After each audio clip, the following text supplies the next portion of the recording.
Hello and welcome to Mad for Motorsport, where today I'm going to be talking about the potential F1 race in Miami.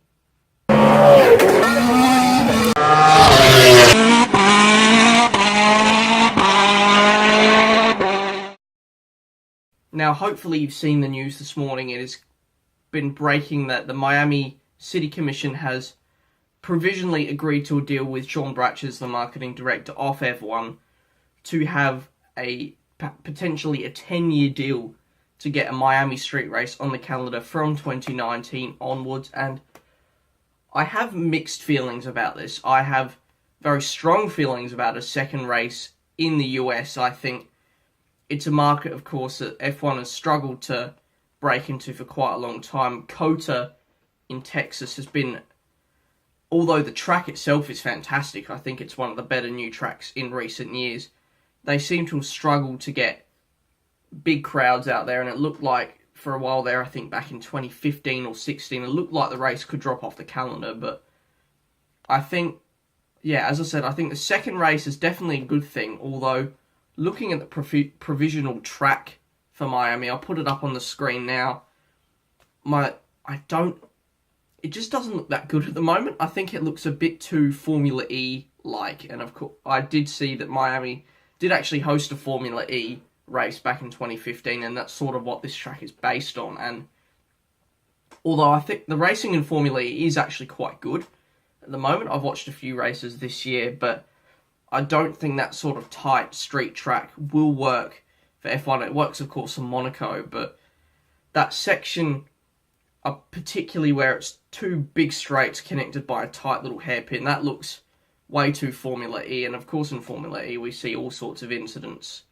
like cars losing back wings and front wings at corners like that, and I don't think we really want that in F1.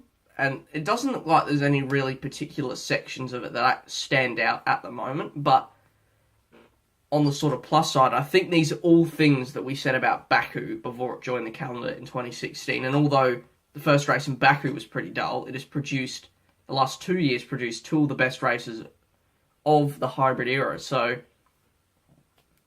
I think obviously the potential is there. I think they're hoping that a track like this will help promote some of that Baku-like spectacle that we've seen in the last couple of years, that unpredictability and the chaos that has made the Baku races so good. But I feel like there would have been perhaps better options for a second race in the US. I think Long Beach in California would have been a very good option, maybe a bit too sort of close to Texas, that might have got the same group of people out there. They might maybe wanting to appeal to a different audience on the other side, on the East Coast. But in terms of a good street track, Long Beach has been proven to be quite a good one for IndyCar.